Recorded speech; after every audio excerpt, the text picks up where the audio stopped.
Hello friends, नमस्कार। एक बार पुनः आप सभी का हमारे online platform study with GK YouTube channel पर आपका हार्दिक स्वागत है। तो आज की हमारी चर्चा का विषय रहेगा अधिकारों की अवधारणा। और अधिकारों की अवधारणा पर ये हमारा वीडियो लेक्चर 2 है, यानी पार्ट 2 है, जिसमें हम और अन्य अभ्यास प्रश्नों के बारे में बात करेंगे। पार्ट 1 में भी हमने अभ्यास प्रश्नों के बारे में बात की है। यदि आपने पार्ट 1 को नहीं देखा तो आप उसे भी जरूर देखिएगा, जिसका लिंक आपको इसी वीडियो सीरीज के नीचे डिस्क्रिप्शन बॉक्स में मिल जाएगा। इनके अलावा आप हमारे YouTube channel study with GK की प्लेलिस्ट पर जा सकते हैं, जहां आपको राजनीति विज्ञान, नागरिक शास्त्र और लोक प्रशासन विषय पर आधारित अन्य और महत्वपूर्ण वीडियो लेक्चर वहां पर उपलब्ध है, वहां आपको देखने को मिलेंगे। तो आइए शुरुआत करते हैं बिना किसी तरीके टू द पॉइंट। पहला सवाल आपकी स्क्रीन पर रहा। निम्नलिखित में से किसने अधिकारों को निजी तथा सार्वजनिक अधिकारों में विभाजित किया है? Edmund Burke, Herbert Spencer, John Locke, J S. Mill. तो इस सवाल का राइट उत्तर का ऑप्शन हर्बर्ट स्पेंसर, जिन्होंने अधिकारों को निजी तथा सार्वजनिक अधिकारों में बांटा है।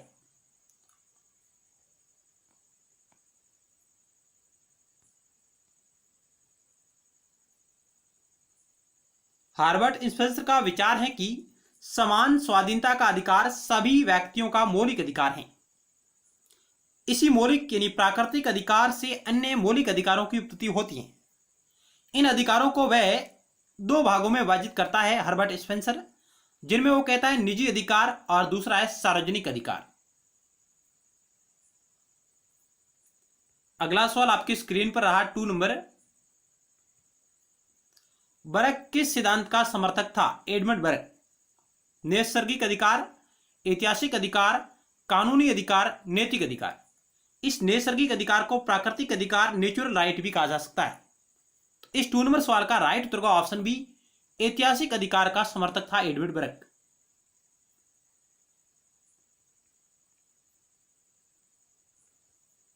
आप यहां पर व्याख्या भी पढ़ सकते हैं। एडमंड बर्क प्राकृतिक अधिकारों की धारणा से सर्वथा असहमत था और उसका कथन था कि प्राकृतिक अधिकारों पर बल देना समाज में अराजकता उत्पन्न करना है। यानी एडमंड बर्क महोदय कहते हैं कि प्राकृतिक अधिकारों पर बल देना समाज में अराजकता उत्पन्न करना है।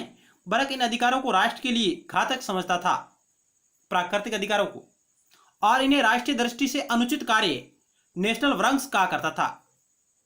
बर्क अप्रत्यक्ष रूप से अधिकारों के ऐतिहासिक सिद्धांत का समर्थक था, यानी प्राकृतिक अधिकारों की वह आलोचना करता है और ऐतिहासिक सिद्धांत का वह समर्थक है, ऐतिहासिक अधिकारों का वह समर्थक है। अगला सवाल 3 नंबर आपकी स्क्रीन पर रहा। हमारी सामाजिक व्यवस्था का न्याय मुख्यतः इस बात पर आधारित है कि समाज में मूलभूत अधिकार तथा कर्तव्य कैसे हैं तथा समाज के विभिन्न क्षेत्रों में आर्थिक अवसर और सामाजिक परिस्थितियां कैसी हैं। यह किसका कथन है? बहुत ही अच्छा सवाल है। अरस्तु, जॉन रॉल्स, बार्कर, एवी डायसी।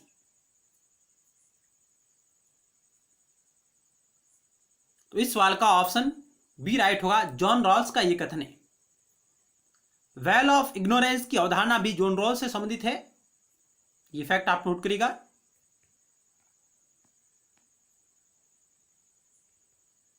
उपरोक्त कथन जॉन रॉल्स का है। रॉल्स ने अपना संपूर्ण जीवन न्याय सिद्धांत की स्थापना में लगा दिया। उन्होंने अपने न्याय सिद्धांत को खड़ा करने के लिए अपने पूर्ववर्ती चिंतकों के विचारों को समझने का प्रयास किया।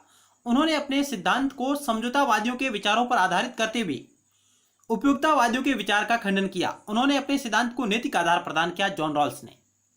और जॉन रॉल्स का यह सबसे महत्वपूर्ण कथन रहा कि हमारी सामाजिक व्यवस्था का न्याय मुख्यतः इस बात पर आधारित है कि समाज में मूलभूत अधिकार तथा कर्तव्य कैसे हैं तथा समाज के विभिन्न क्षेत्रों में आर्थिक अवसर और सामाजिक परिस्थितियां कैसी हैं। तो यह कथन जॉन रॉल्स का है। अगला सवाल आपकी स्क्रीन पर रहा।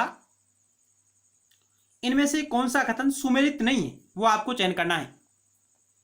ऑप्शन ए, कुछ प्राथमिक अधिकार समाज के बाहर और समाज के पहले भी हो सकते हैं, नैसर्गिक सिद्धांत कहता है। ऑप्शन बी, व्यक्ति के नैतिक विकास पर बल, आदर्शवादी सिद्धांत देता है। ऑप्शन सी, किसी समाज में अधिकारों का स्वरूप और चरित्र उस समाज की आर्थिक व्यवस्था पर निर्भर है, ये मार्क्सवादी सिद्धांत कहता है। और ऑप्शन डी, अधिकार राज्य द्वारा निर्मित एवं कायम रखे जाते हैं, यह प्राकृतिक सिद्धांत कहता है। इनमें से कौन सा सिद्धांत सही सुमेलित नहीं है, वो आपको चयन करना है।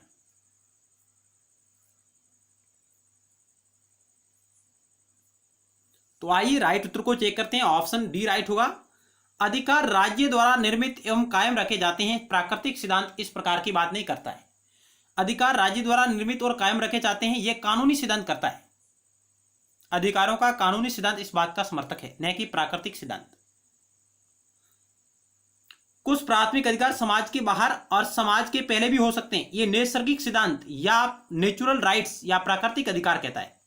कुछ प्राथमिक अधिकार समाज के बाहर यानी प्राकृतिक अवस्था में समाज से पहले भी थे। व्यक्ति के नैतिक विकास पर आदर्शवादी सिद्धांत देता है, अधिकारों का आदर्शवाद सिद्धांत। किसी समाज में अधिकारों का स्वरूप और चरित्र उस समाज की आर्थिक व्यवस्था पर निर्भर करता है, यह बात मार्क्सवादी सिद्धांत कहता है अधिकारों का। और इस ऑप्शन डी है जो सही सुमेलित नहीं है।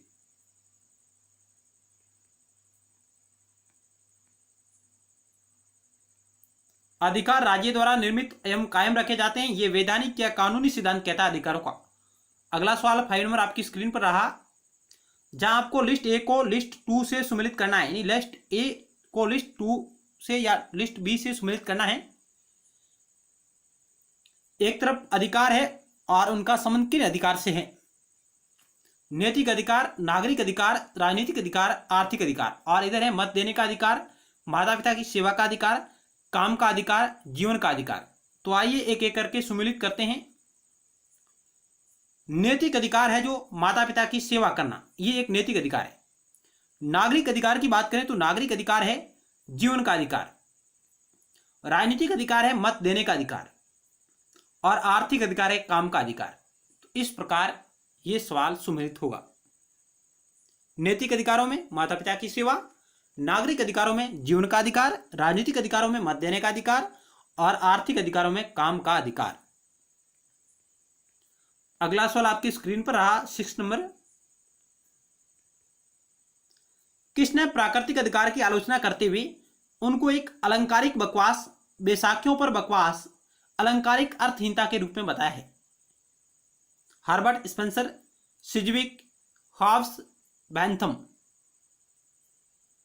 किसने प्राकृतिक अधिकारों की आलोचना करते हुए उनको एक अलंकारिक बकवास, बैसाखियों पर बकवास, अलंकारिक अर्थहीनता के रूप में बताया?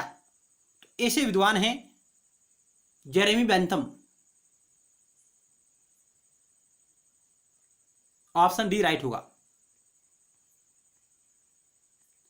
अगला सवाल 7 नंबर आपकी स्क्रीन पर रहा,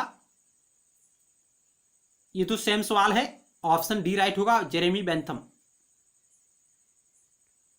नेक्स्ट 8 नंबर सवाल आपकी स्क्रीन पर रहा, जहां आपको कथन और कारण दिया गया है।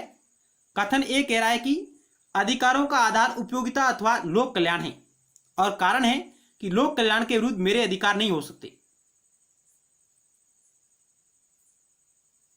ऑप्शन ए कथन ए कारण बी दोनों सही है, आर ए की सही व्याख्या है। ऑप्शन बी कथन ए और कारण दोनों सही है, लेकिन आर ए की सही व्याख्या नहीं है। ए सही परंतु आर गलत, ए गलत परंतु आर सही। क्या होगा इस सवाल का राइट उत्तर?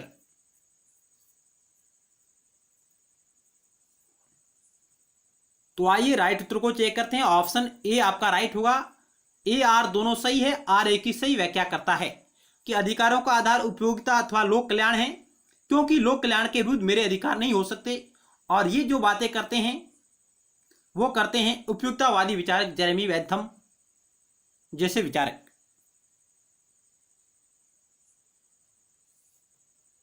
और उपयोगितावादी जो अधिकारों का उपयोगितावादी सिद्धांत है वह अधिकतम व्यक्तियों के अधिकतम सुख की बात करता है। अगला सवाल 9 नंबर आपकी स्क्रीन पर रहा, किस विचारक ने अधिकारों को निजी तथा सार्वजनिक अधिकारों में विभाजित किया है? हम पहले इस सवाल के बारे में बात कर चुके हैं। ऑप्शन ए आपका राइट होगा। हार्बर्ट स्पेंसर ऐसे विचारक है जिसने अधिकारों को निजी तथा सार्वजनिक अधिकारों में विभाजित किया है। अगला सवाल 10 नंबर आपकी स्क्रीन पर रहा, लॉस्की के अनुसार अधिकारों के उपयोग के लिए महत्वपूर्ण शर्त क्या है? ऑप्शन ए, राज्य को लोक कल्याणकारी होना चाहिए। ऑप्शन बी, राज्य की सत्ता लोकतांत्रिक और विकेंद्रीकृत होनी चाहिए। ऑप्शन सी, राज्य को लोकतांत्रिक होना चाहिए। ऑप्शन डी, राज्य को विकासशील होना चाहिए। लॉस्की के अनुसार अधिकारों के उपयोग के लिए महत्वपूर्ण शर्त है, इनमें से कौन सी शर्त है सबसे महत्वपूर्ण? तो इस सवाल का राइट उत्तर होगा ऑप्शन बी, राज्य की सत्ता लोकतांत्रिक और विकेंद्रीकृत होनी चाहिए, जहां अधिकारों का उपयोग भली भांति होगा। ऑप्शन बी राइट होगा। अगला सवाल आपकी स्क्रीन पर रहा 11 नंबर।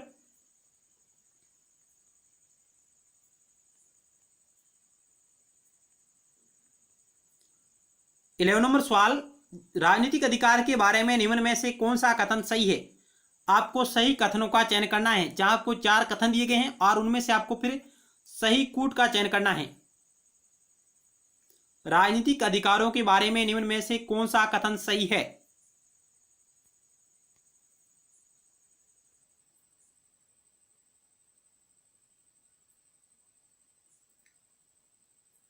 तो आइए एक एक करके कथन को चेक करते हैं। राजनीतिक अधिकार केवल नागरिकों को प्राप्त होते हैं। राजनीतिक अधिकार लोकतांत्रिक राज्य में प्राप्त होते हैं। राजनीतिक अधिकार सरकार को जनमत के प्रति उत्तरदायी बनाते हैं। राजनीतिक अधिकार में चुनाव लड़ने, मत देने, राजनीतिक दल का गठन करने तथा संवैधानिक तरीके से सरकार बदलने का अधिकार शामिल है। सही कूट का चयन करें। क्या कथन पहला और दूसरा सही है? क्या कथन तीसरा और चौथा सही है? उपयुक्त सभी कथन सही है, केवल कथन चौथा सही है। क्या होगा इस सवाल का राइट उत्तर? तो ऑप्शन सी राइट होगा। उपयुक्त सभी कथन बिल्कुल राइट है कि राजनीतिक अधिकारों में केवल नागरिकों को ही प्राप्त होते हैं। राजनीतिक अधिकार लोकतांत्रिक राज्य में ही प्राप्त हो सकते हैं। राजनीतिक अधिकार सरकार को जनमत के प्रति उत्तरदायी बनाते हैं। राजनीतिक अधिकार में चुनाव लड़ने, मत देने, राजनीतिक दल का गठन करने और संवैधानिक तरीके से सरकार बदलने के अधिकार शामिल है। यानी ये चारों कथन है जो बिल्कुल राइट है राजनीतिक अधिकारों के बारे में।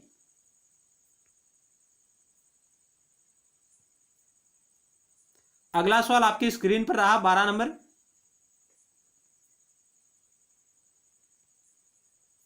रूसो ने नैतिक अधिकारों के सिद्धांत का समर्थन सामान्य इच्छा जनरल विल के आधार पर किया, तो कांट महोदय ने उसका समर्थन किस आधार पर किया है? प्राकृतिक स्वतंत्रता के आधार पर, राजनीतिक स्वतंत्रता के आधार पर, नैतिक स्वतंत्रता के आधार पर, धार्मिक स्वतंत्रता के आधार पर। इस सवाल का राइट उत्तर होगा ऑप्शन सी, नैतिक स्वतंत्रता के आधार पर।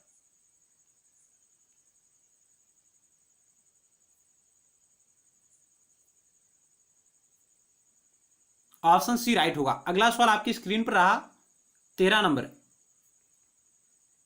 किसने प्राकृतिक अधिकारों का समर्थन नहीं किया है? Thomas pen, सिजविक, Milton, Voltaire. प्राकृतिक अधिकारों का समर्थन नहीं करने वाला विद्वान कौन सा है? तो ऑप्शन बी राइट होगा, सिजविक। अगला सवाल, थॉमस पेन जिनकी महत्वपूर्ण कृति है right of man, right of man, इनकी रचना है?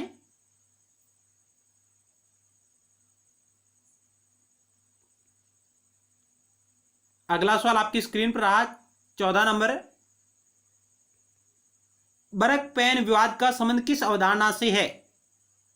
स्वतंत्रता से, अधिकार से, न्याय से, पूंजीवाद से। बरक पेन विवाद का संबंध किस अवधारणा से है? तो राइट उत्तर होगा ऑप्शन बी, अधिकारों की अवधारणा से संबंधित है बरक पेन विवाद। अगला सवाल 15 नंबर आपकी स्क्रीन पर रहा।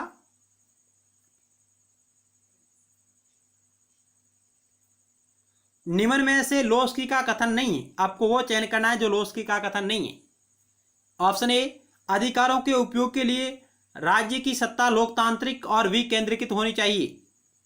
ऑप्शन बी, एक राज्य अपने नागरिकों को जिस प्रकार के अधिकार प्रदान करता है उन्हीं के आधार पर राज्य को अच्छा या बुरा कहा जा सकता है। अधिकार जीवन की वे परिस्थितियां हैं जिसके बिना साधारणतया कोई व्यक्ति अपने उच्चतम स्वरूप की प्राप्ति नहीं कर सकता। और कथन चौथा है, कर्तव्यों का पालन कीजिए, अधिकार अपने आप मिल जाएंगे। इनमें से कौन सा अधिकार लोस्की महोदय का नहीं है, यानी लोस्की का कथन नहीं है?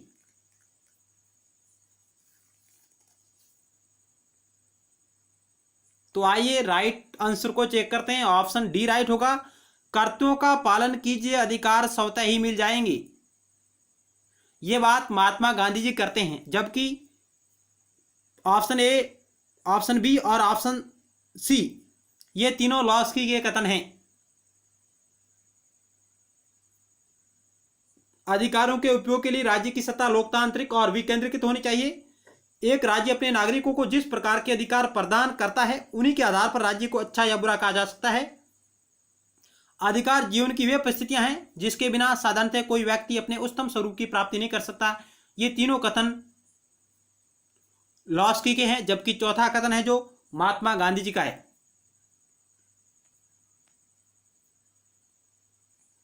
अगला सवाल 16 नंबर आपकी स्क्रीन पर रहा।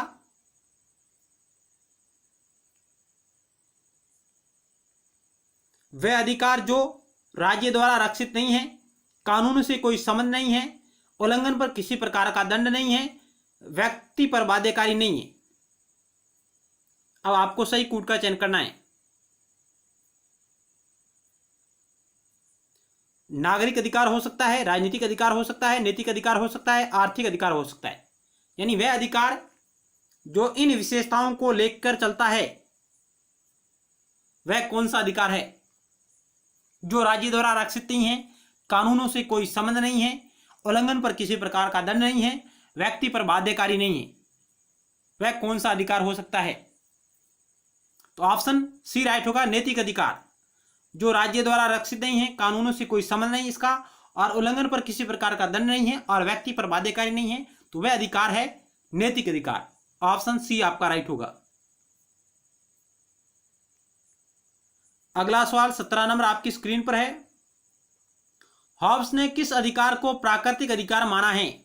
समानता, संपत्ति, जीवन या स्वरक्षा, स्वतंत्रता?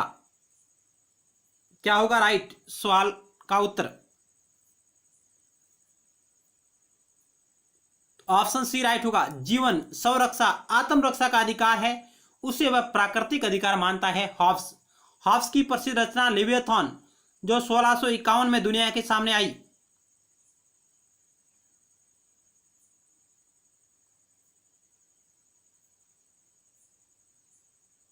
चलते हैं अगले सवाल की ओर।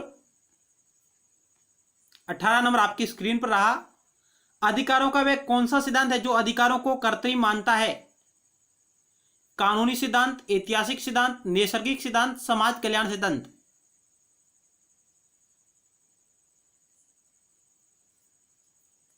ऑप्शन ए राइट होगा, कानूनी सिद्धांत या विधिक सिद्धांत जो अधिकारों को कर्तव्य मानता है।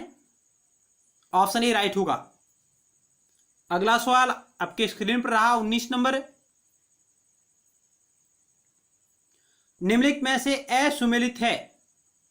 सांस्कृतिक अधिकार, विलकमलिका भिकु पारिक, अधिकारों का सामाजिक उपयोगिता सिद्धांत लॉस्की, अधिकारों का समाज वैज्ञानिक सिद्धांत मैकाइवर?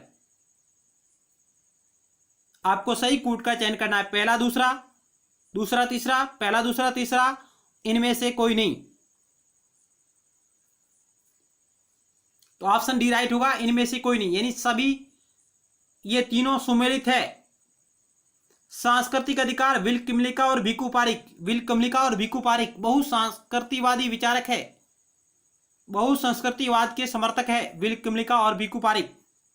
अधिकारों का सामाजिक उपयोगिता सिद्धांत लॉस्की और अधिकारों का समाज वैज्ञानिक सिद्धांत मैकाइवर से संबंध रखते हैं।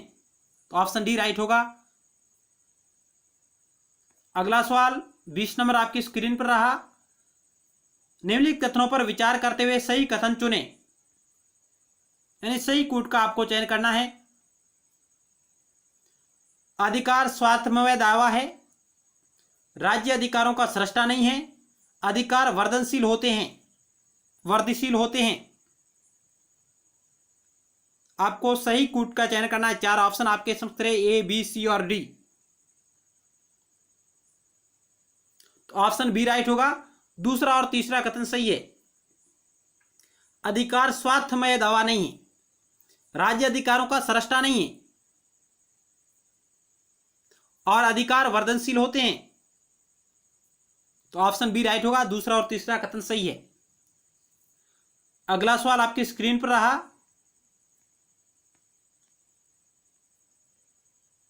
निम्नलिखित में से किसने प्राकृतिक अधिकार के सिद्धांत को स्वीकार किया है? Milton, Diderot, Blackstone.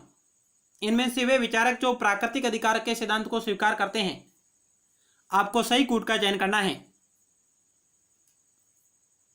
तो आइए राइट उत्तर को चेक करते हैं। ऑप्शन आपका ए राइट होगा। पहला, दूसरा, तीसरा तीनों सही है। अगला सवाल 22 नंबर आपके स्क्रीन पर रहा। निम्नलिखित में से कौन सा अधिकार लॉस्की ने नहीं बताया? शिक्षा का अधिकार, कार्य का अधिकार, विचार अभिव्यक्ति का अधिकार, सामाजिक सुरक्षा का अधिकार। कौन सा अधिकार लॉस्की ने नहीं बताया है? चार ऑप्शन आपके समक्ष रहे।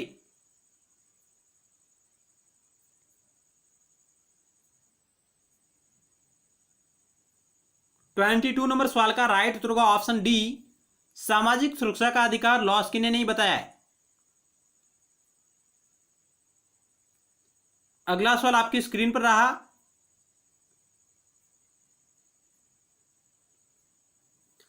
जेफरसन ने निम्नलिखित में से कौन से प्राकृतिक अधिकार नहीं बताया है? जेफरसन महोदय ने निम्नलिखित में से कौन से प्राकृतिक अधिकार नहीं बताया? जीवन का अधिकार, स्वतंत्रता का अधिकार, संपत्ति का अधिकार, सुखी रहने का अधिकार। तो क्या होगा 23 नंबर सवाल का राइट उत्तर? ऑप्शन 3 राइट होगा। संपत्ति का अधिकार वे प्राकृतिक अधिकारों में शामिल नहीं करता जेफरसन। संपत्ति के अधिकार को प्राकृतिक अधिकारों में शामिल नहीं करता है जेफरसन महोदय। ऑप्शन 3 राइट होगा। अगला सवाल 24 नंबर आपकी स्क्रीन पर रहा। निम्न में से कौन सामर्थ्य और मानव अधिकारों के बीच संबंध स्थापित करने वाला विद्वान या विदुषी है? सामर्थ्य और मानव अधिकारों के बीच संबंध स्थापित करने वाला विद्वान या विदुषी है? Martha Nussbaum, Michael Walzer, Charles Taylor, Moller Okin. तो इस सवाल का राइट उत्तर होगा ऑप्शन ए, मार्था नुसबम, जो सामर्थ्य और मानव अधिकारों के बीच संबंध स्थापित करने वाली विदुषी है। अगला सवाल आपकी स्क्रीन पर रहा 25 नंबर। निम्नलिखित में से कौन अधिकारों में राष्ट्रीय एवं जातीय अल्पसंख्यकों के लिए समूह अधिकारों का समर्थक है? यानी इनमें से वह कौन सा विद्वान या विदुषी हैं जो अधिकारों में राष्ट्रीय एवं जातीय अल्पसंख्यकों के लिए समूह अधिकारों का समर्थन करती है या करता है? Will Kymlicka, Michael Sandel, E.M. Young, Oscar Marston.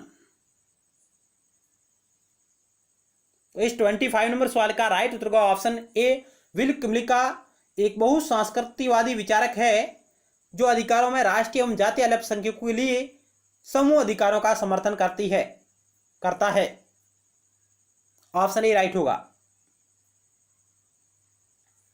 तो आज की हमारी प्रश्नोत्तरी यहीं समाप्त होती है। हमने इस वीडियो लेक्चर के माध्यम से अधिकार के टॉपिक पर आधारित विभिन्न सवालों को देखा है। नेक्स्ट वीडियो लेक्चर में एक नए टॉपिक के साथ मिलते हैं। तब तक के लिए धन्यवाद।